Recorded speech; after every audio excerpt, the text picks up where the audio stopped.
Started. Okay. I'm Emily Ladouceur. I'm with Mountain Association, and we're so happy to have Katie Startzman, who is a powerhouse entrepreneur and has done several crowdfunding campaigns and is super knowledgeable.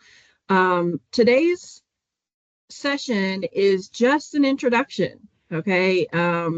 If you have specific needs or questions about a campaign you want to do, we will offer some one-on-one consulting with Katie post this event. Of course, she'll try to answer your questions, but as you may already assume, everyone's crowdfunding situation is different. The strategy behind that will be different. So we'll try to just give you an overview and then answer some questions and then set folks up who need it afterwards. Okay. Katie, I'm going to give you the floor. It's all yours.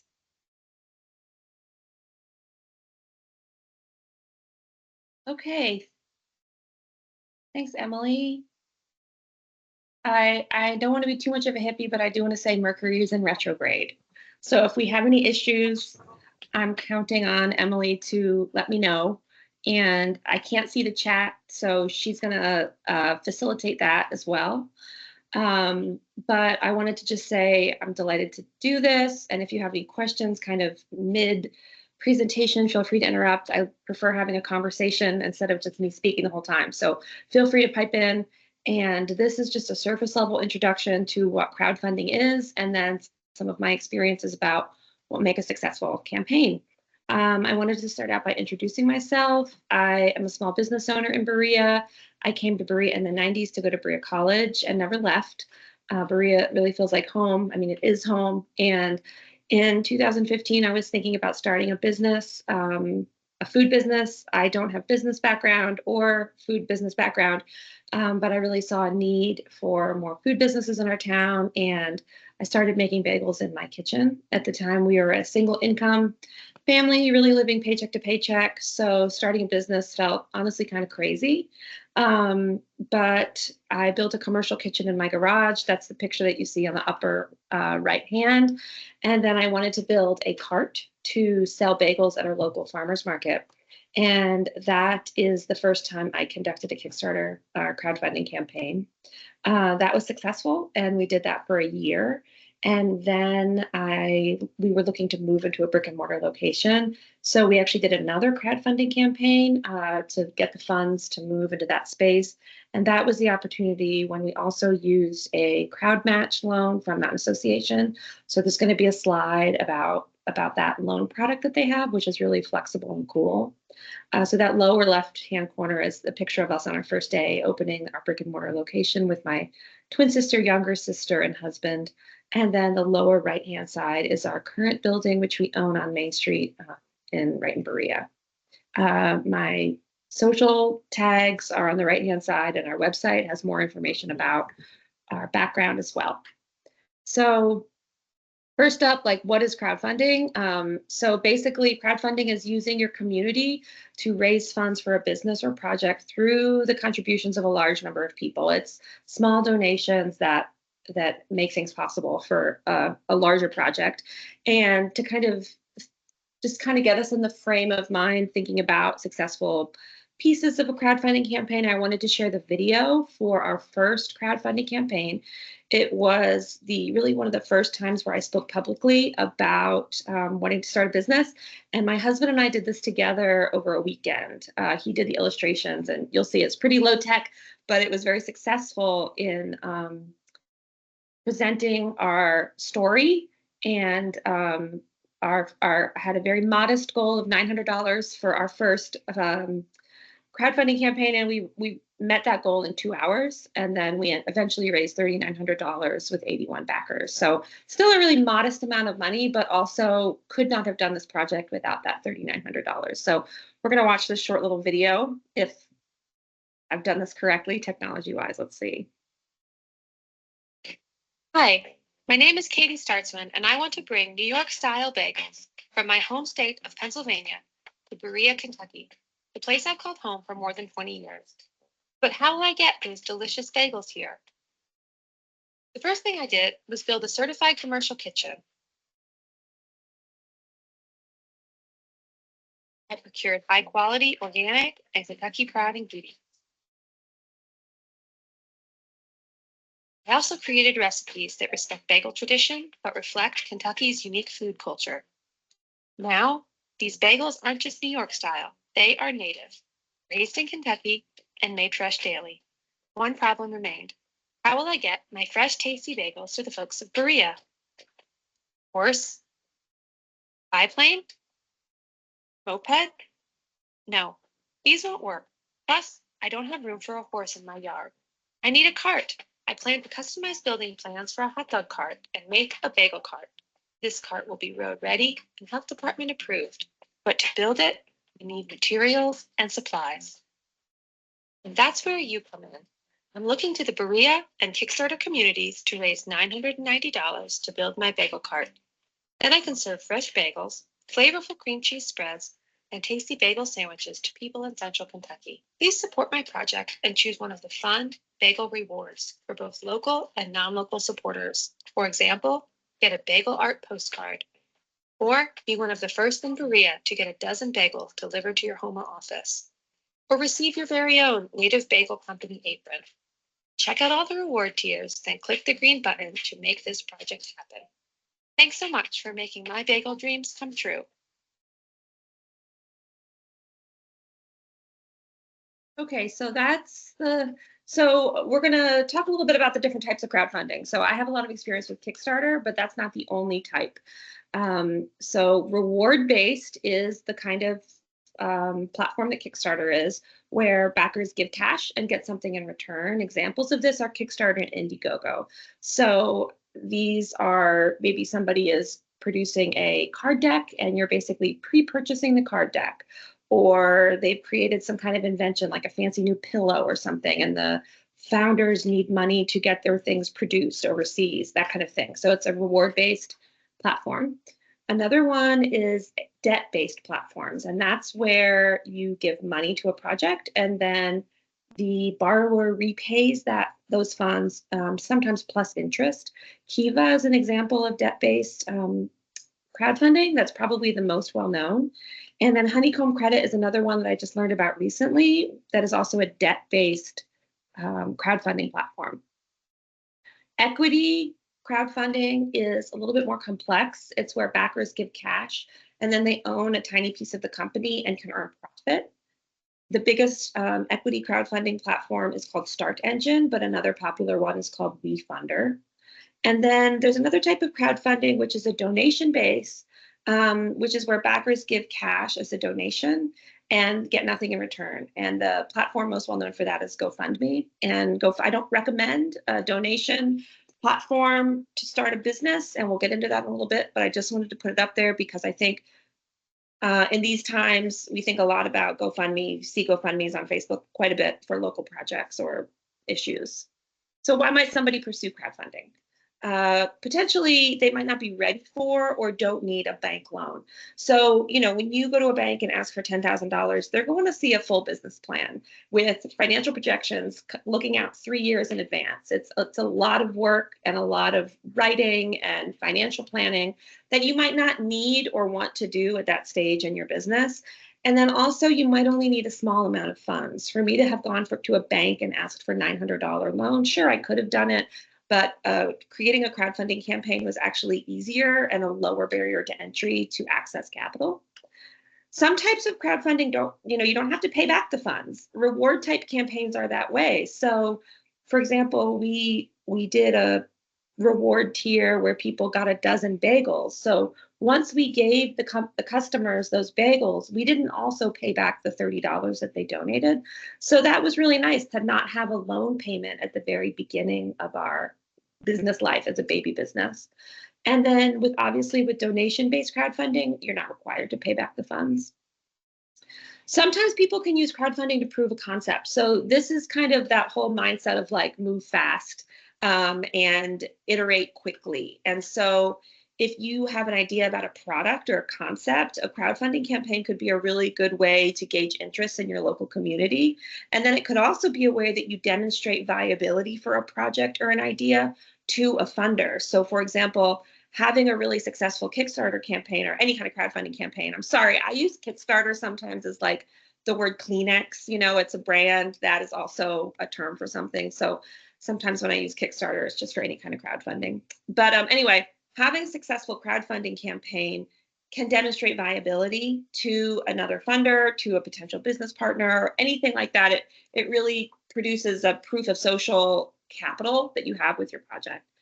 And then finally, and I would argue in some ways the most valuable reason to pursue crowdfunding is to build a community of support, to have these super fans who are deeply invested in your project and who will just be even more invested in your success. And it also allows you to tell your startup story. I think that's one of the reasons why I wanted to share the video in the beginning, was that was a really clear, minute and a half video of why I'm doing this, what I need, what my plans are. And it's a really succinct way to kind of get that out into the community and let people know what you have going on. So now I want to kind of go over briefly the kind of main the main platforms for the different types of crowdfunding.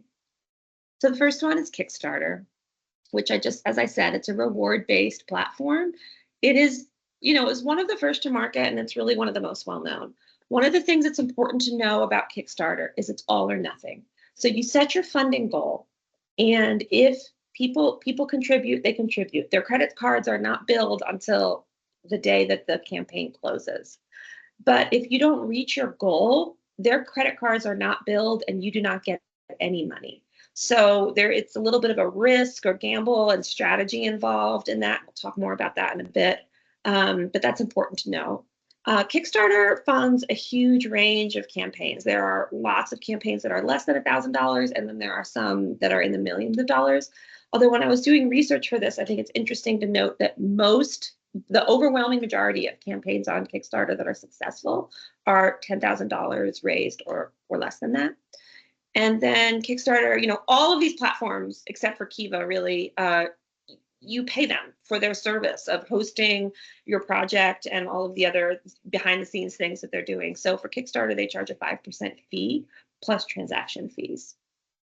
Okay. Oh, and I forgot to mention that I had a little example. I have little examples on each of these of different types of crowdfunding campaigns that are currently happening on these platforms. So that one was very similar to what we're doing, which is they're building a coffee stand in Boston, Massachusetts. This one on Kiva is a woman in Oregon who's looking to start an e-bike business. And so Kiva is a nonprofit that doesn't charge interest to U.S. Borrowers. It is mostly overseas. There are hundreds and hundreds of projects on Kiva right now, but there are only about 80 in the US. And so I think that's interesting to consider the potential population of who might be contributing. One of the things that's neat about Kiva, just as an aside, that for people who back Kiva, for example, like I funded I loaned money for a Kiva project, $50 years ago. And then as the people pay you back, you can choose to just keep that money in Kiva and keep reinvesting in other small businesses. So Kiva in some ways has like this captive pool of donors who are like looking for more ways to reinvest their lending dollars, which is potentially helpful and good. With Kiva, you do have to provide a bit more documentation because they're also kind of a partner in your fundraising. So you apply with them and tell them more about your project and your business, and they kind of guide and assist as you create a campaign. And then you also have to do this initial fundraise, like with your local, like your tight, it's kind of like a friends and family fundraising. And then if you find success there, you are allowed to post it to the larger platform. So there are a few more kind of, with Kickstarter, if you were working quickly, you could have a campaign up in 2 hours. Might not be a great campaign, but you could have it up there. And they do have to approve it, but I think they're just making sure you're not breaking the law or something. With Kiva, they are a lot more involved in the process. Most projects for this are also for relatively small amounts of money. Like, as you can tell, like, I think the woman who I've loaned money to, my $50, is a woman in the Philippines who is buying cleaning supplies and repackaging them and then selling them. It's a micro enterprise. So the projects for this are mostly also for a small amount of money. Start Engine is the largest equity platform. And so they're selling shares of their businesses to investors. this is kind of like the kind of thing you might think of like on Shark Tank or something. And because this involves actual investing with high risk, potential for high reward, there is a lot of there are a lot of legal requirements, lots of documentation and financial projections that are required for this kind of project. And typically they require a higher contribution from backers. So something like Indiegogo or Kickstarter, you could have a tier for $1 and say, if you contribute $1, I'll send you a postcard about my business. For Start Engine, for example, an example I used for this one, which is actually not Start Engine, but WeFunder, Harlan Beer Company, which you might be familiar with, they raised over $200,000 through an equity type crowdfunding campaign. And the minimum contribution for that was $100. But they were also, clearly trying to raise a much larger amount of money. And it's typically for businesses looking to raise a lot of cash. Equity crowdfunding campaigns are very prominent in the tech space. And there are a lot of people with venture capital funding or venture capital firms that invest through these kinds of crowdfunding. So more complex, but also much higher potential for raising a lot of money and attracting people who have more money to invest. Start Engine, I thought this was a really interesting way that they do things. They keep a percentage of the funds that are raised, and then they also earn a small piece of equity in the company. Okay, GoFundMe, I'm sure we're all familiar with that. Typically, it's for personal or emergency business issues, and it's only donations. And as I mentioned earlier, it's important to think about the community and customer perception. So if I were looking to start a business, I would not be starting my business by just soliciting donations. And for example, there were a lot of businesses that I was researching that are currently using GoFundMe to raise money. Universally, they're businesses that are trying to recover from a natural disaster. The woman here had her convenience store broken into repeatedly, and she's raising money for metal screens that will cover the windows so that people can't break in anymore. So it's really for that kind of thing. And I don't think it's a good platform for a startup. It doesn't have a real equitable feeling, and it doesn't feel very like hopeful or positive, GoFundMe also charges a percentage of their what you collect, which is 2.9% plus 30 cents per donation.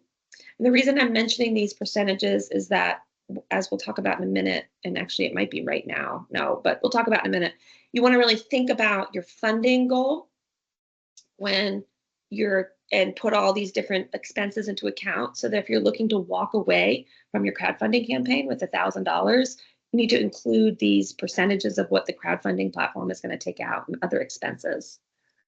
So successful campaigns, what do they have? They all have a really compelling story and a really clearly defined ask. I hope that you noticed in that video that I shared in the beginning, where I even said to people, click the green button, like decide the tier you want, and then a call to action, like please do this.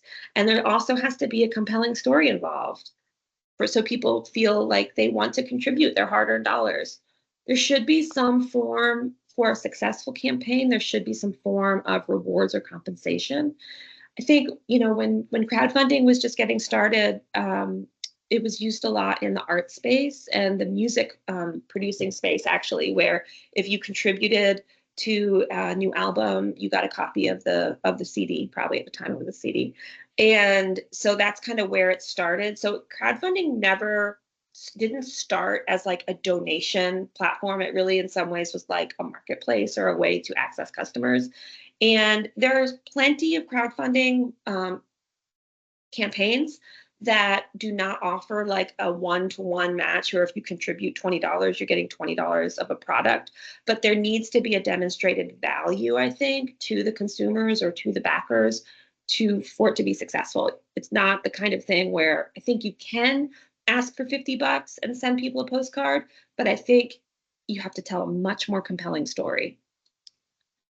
The other thing the campaign should include is business owner qualifications and experience. So it's just like gambling, people are taking a risk by sending their money, and they want to know more about you and your background. Even if this is a brand new business and you're new to this space, or you still want to talk about like your passion or your inspiration or that kind of thing, because People are investing in the business and they want the product, but they're also investing in you or your co-founders as humans. And so I think the more you can bring humanity and your personal story to a campaign, I think it's very helpful. Then also in the campaign itself, in the writing and the copy, you want to talk about how the funds will be used. You could also do that in the video. Like I said, I'm going to be building a cart with the money that I raise. But you want to kind of break that down in the writing on the page so people know, like, okay, this makes sense. She needs to print a book. So she's got money for printing. She's got shipping supplies. And people can kind of see that you've thought it through and you haven't just pulled a funding goal out of the air. Okay, so one thing, this is a little tiny bit, we're kind of inching with funding goal strategy, we're inching into crowdfunding 102 territory, but I was talking to Emily about this when we were preparing, and this is something that I think was really helpful to me, and I want to share it with y'all as you're thinking about potentially doing a crowdfunding campaign.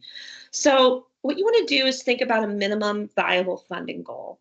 Because crowdfunding is frequently all or nothing, and even if it isn't all or nothing, you don't want to just get, if you're trying to raise $10,000 and you only raise 600, you're not going to be able to do the project that you were intending to do when you were looking to raise $10,000.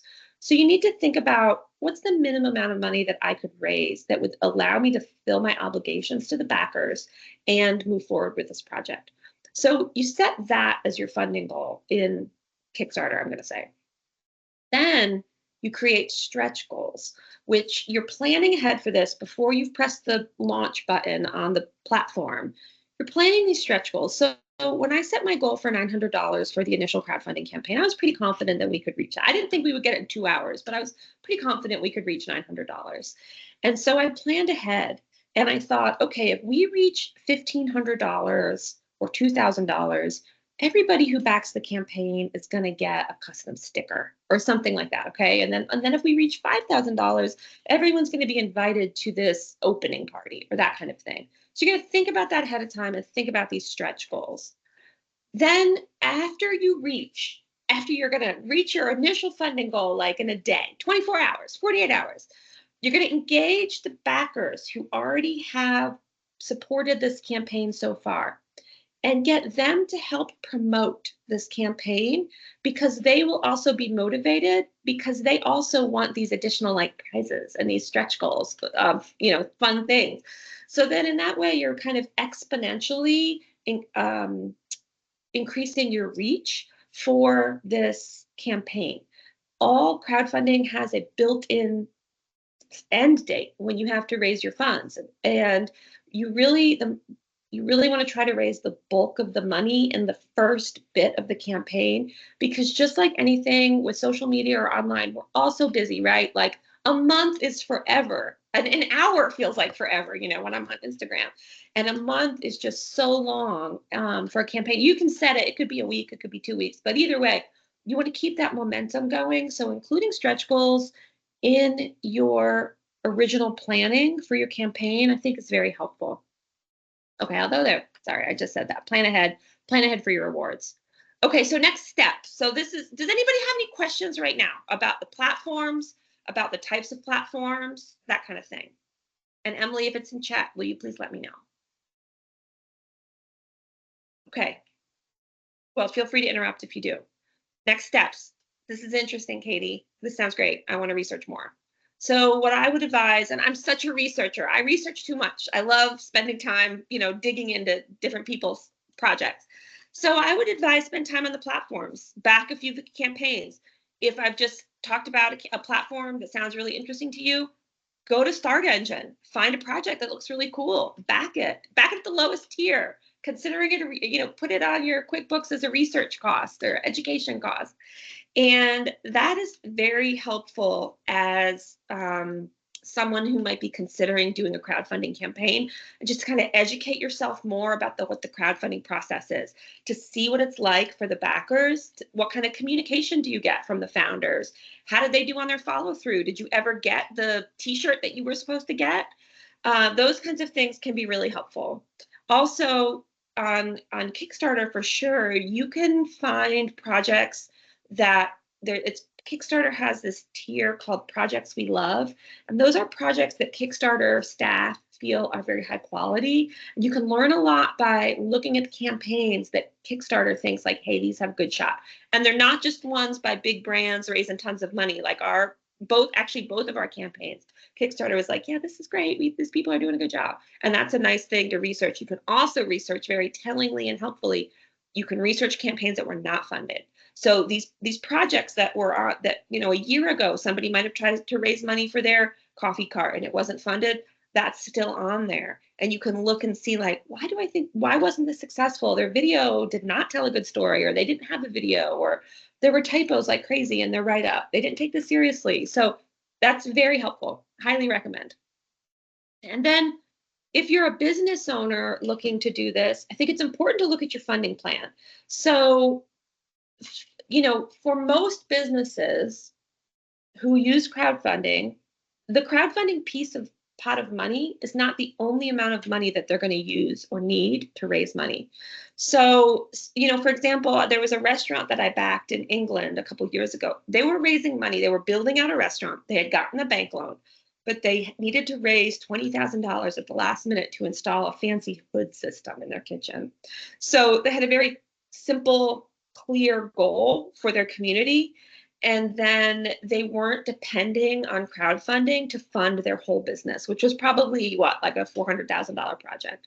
So look at your funding plan and figure out what pieces would be compelling to my audience to talk about this on crowdfunding. Like maybe, for a product, the book itself would be a really fun thing to talk about in your crowdfunding campaign.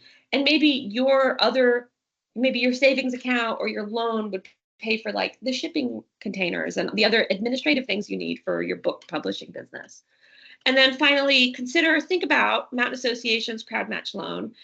So I want to talk about that for a minute because I was a loan client for our second crowdfunding campaign. We raised $5,900 and Mountain Association matched that with another $5,900, and it was very helpful. So this can be a great addition. And I don't want to, so my take with this loan is that Mountain Association is always very serious about removing barriers to people trying to start businesses. And I would argue that their entire loan department and process is very skilled at this. And they're used to working with people who don't have a lot of business experience. But this crowd match loan removes even more of those barriers because they're trying to really be a good piece of your startup funding package.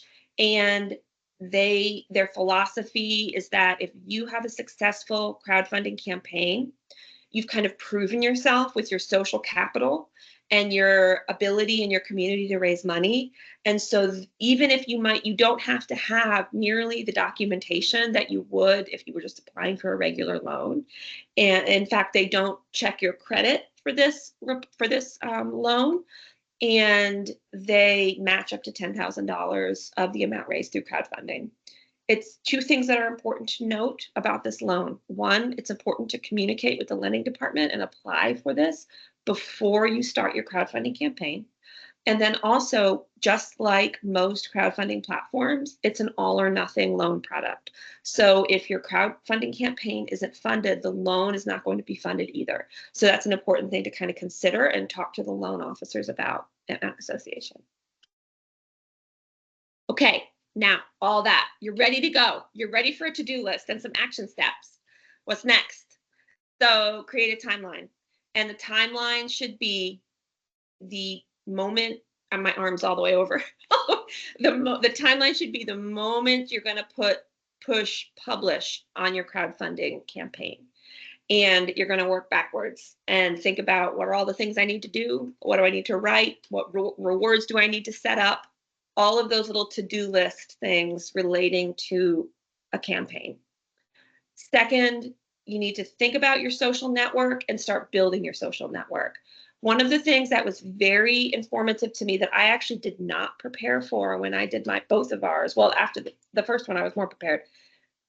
You're putting this on Kickstarter. It's this huge platform, and they talk a lot about all of the people on Kickstarter who are looking for projects to back, that kind of thing. At least 95, I meant to check this actual number, but at least 95% of the backers on my crowdfunding were people who lived in Madison County or my grandma, because many small business projects are hyper local. We're not creating so we're not creating an app or some piece of technology that people are going to contribute to. We're creating something hyper local, and the large majority of people who are going to be contributing are going to be in your social network. So it's important to think about, or in your local community. So it's really important to start building that now. So even as you're thinking about a crowdfunding campaign, to start working on that. And then solidify your business plan. So I love business planning. It feels so hopeful, and even the numbers piece of it just feels like a really good puzzle. And even if you don't feel that way, it's important to think about not just the project that you're funding through Kickstarter or crowdfunding, any kind of crowdfunding, but how does this fit into your larger business goals? So when I was starting my business and wanting to build the bagel cart, I actually wasn't really thinking about a brick and mortar location, but I was thinking about my next business goals. I was thinking about doing wholesale. I was thinking about growing into a different commercial kitchen. So I was also thinking about that, and I had projections of what I was hoping to sell at the farmer's market. So you also kind of want to think beyond this project, not just before this project. What do I need to do to launch a campaign? You want to think, what's next after I fulfill all my responsibilities related to the backers. So then, I kind of mentioned earlier, you want to create a funding goal with all your costs in mind. If you are producing something and a T-shirt is going to be your reward, and you want to walk away from this campaign with a certain amount of money, you need to add the T-shirt cost to your funding goal, so that when you end your project and you've satisfied all your backers and you've done everything you need to do and it's all tied up, you have the money in your checking account that you were hoping to start with. And I think sometimes that can be hard to really think about, how much is this campaign actually going to cost? Okay, that's it. Are there any questions? I would love to chat more about this. That was just supposed to be a really broad overview. And like Emily said, I would love to talk